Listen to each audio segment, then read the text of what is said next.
इथे उभे राहा, इथे उभे राहा. इथे उभं राहा ना. बस. एक मिनिट. तुमचं दुकान होतं? तुमचं दुकान होतं? शिंदे सागर शिंदे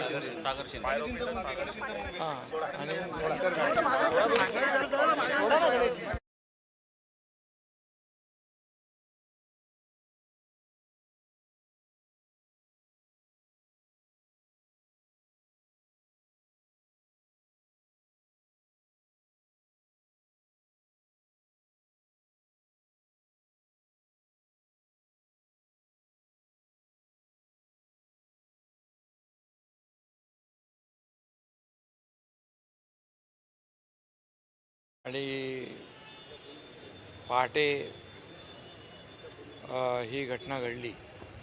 आयुक्तांचे माझं सकाळीच बोलणं झालं आणि त्याप्रमाणे प्राथमिक जर आपण पाहिलं तर शॉर्ट सर्किटमुळे ही आग लागली असं प्राथमिक अहवालानुसार आता तरी लक्षात येईल. चौकशी त्याची होईल आणि जे दोघं याच्यामध्ये शिंदे सागर शिंदे आणि काळू गाडेकर, एक सुरक्षा रक्षक आणि एक अग्निशमन विभागाचा जवान, हे दोन लोक या दुर्घटनेमध्ये मृत्युमुखी पडलेत. ही अतिशय दुर्दैवी घटना झालेली आहे. त्या दोघांच्याही परिवाराला ठाणे महापालिकेने प्रत्येकी 10 लाख रुपये देण्याचा निर्णय घेतला आहे आणि जखमी जे आहेत त्यांना 1 लाख रुपये देण्याचा प्रत्येकी निर्णय घेतला आहे. आणि जे मृत्युमुखी पडलेत त्यांना त्यांच्या नातेवाईकांना अनुकंपाखाली नोकरी देण्याचा देखील निर्णय झाला आहे. मी सकाळीच मुख्यमंत्री महोदयांशी या बाबतीमध्ये चर्चा केली आणि हे जे गाळेधारक 154, 55, 155 आहेत त्यांचंही मोठ्या प्रमाणावर नुकसान झालेलं आहे. त्याचंही पंचनामे करून त्यांना देखील शासनाच्या वतीने मुख्यमंत्री सहायता निधीमधून आपण मदत करू आणि त्यांचं देखील जे काय आता व्यवसाय बंद झालेला आहे तो पूर्ववत करण्यासाठी युद्ध पातळीवर महापालिका प्रयत्न करते आहे. संपूर्ण इमारत आहे त्याची स्वच्छता पहिली केली पाहिजे, साफसफाई, त्याची रंगरंगोटी केली पाहिजे, त्याचे जी काही सगळी वायरिंग जळालेली आहे, इलेक्ट्रिफिकेशन करायला पाहिजे आणि त्याचं फायर ऑडिट आणि स्ट्रक्चरल ऑडिट हे देखील होईल, जेणेकरून भविष्यामध्ये अशा प्रकारची दुर्घटना होऊ नये यासाठी काळजी घेतली जाईल. त्यामुळे आणि जवळपास 10 दिवसामध्ये पुन्हा या सर्व लोकांचा व्यवसाय या ठिकाणी सुरू होईल अशा प्रकारचा प्रयत्न जो आहे तो ठाणे महापालिकेच्या माध्यमातून होईल. आयुक्त आणि त्यांचे सगळे टीम स्वतः याच्यावर लक्ष ठेवून आहेत. भविष्यामध्ये देखील अशा प्रकारची दुर्घटना घडू नये यासाठी जे जे काही उपाय करायचे ते उपाय केले जातील. गाळेधारकांनी देखील या बाबतीमध्ये काळजी घेण्याची आवश्यकता आहे. ती देखील काळजी ते लोक घेतील आणि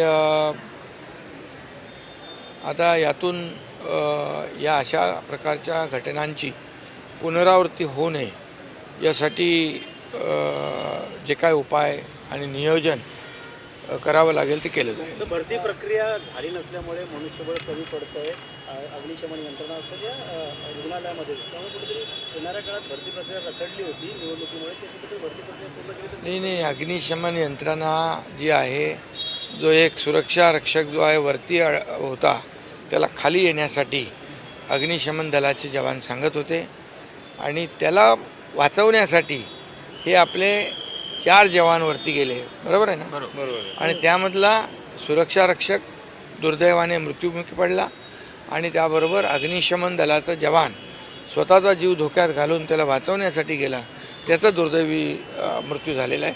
त्यामुळे ज्या ज्या काही अडचणी असतील त्या आयुक्तांशी मी बोलेन, चर्चा करेन. कुठली अडचण कुठल्याही भरती प्रक्रिया असेल किंवा आणखी कुठली प्रक्रिया असेल त्यामध्ये येणार नाही याची काळजी आपण घेऊ. महापालिकेचे मार्केट्स आहेत त्या ठिकाणी देखील आता जेवढे मार्केट्स आहेत त्या आयुक्तांशी माझी चर्चा झाली. सगळ्याचं फायर ऑडिट आणि स्ट्रक्चरल ऑडिट जे आहे हे युद्ध पातळीवर केलं जाईल आणि अशा प्रकारच्या घटना होऊ नयेत यासाठी जे काही उपाय योजना करायचे ते केले जातील. सर इतनी शॉर्ट पे आज जो है थाने में भीषण आग लगी थी जिस हादसे में 2 लोगों की मौत हो चुकी है. ये गावदेवी मार्केट है, बहुत पुराना मार्केट है. यहाँ पर जो दुर्घटना हुई है उसमें 2 जवान शहीद हुए हैं, उनकी मृत्यु हुई है क्योंकि फायर ब्रिगेड का जवान उसमें था. वो जो यहाँ का सुरक्षा रक्षक है उसकी जान बचाने के लिए वो खुद वहाँ पर खुद की जान जोखिम में डाल के वहाँ पर गया है. और इसलिए मैं दोनों भी जो जवान जिनकी मृत्यु हुई उनको श्रद्धांजलि अर्पित करता हूँ. और मेरी सुबह ही महापालिका आयुक्त जी से चर्चा हुई कि इनके परिवार को हम आर्थिक सहायता करेंगे. इसके मुताबिक 10 लाख रुपए प्रति उनके परिवार को महापालिका के माध्यम से मदद देने का निर्णय हुआ है. जो इंजर्ड है, जो घायल है, उसको 1 लाख रुपए देने का निर्णय हुआ है.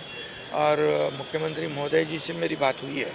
जो 155 यहाँ पर जो व्यावसायिक है उनका भी काफ़ी सामान जल चुका है, नुकसान हुआ है. उनको भी हम शासन के माध्यम से निश्चित रूप से मदद करेंगे और अगले 8-10 दिनों में इस बिल्डिंग को इसका स्ट्रक्चरल ऑडिट होगा, इसका फायर ऑडिट होगा और तुरंत जो यहाँ पर उपाय करने हैं वो करेंगे ताकि भविष्य में कोई भी ऐसी दुर्घटना ना हो.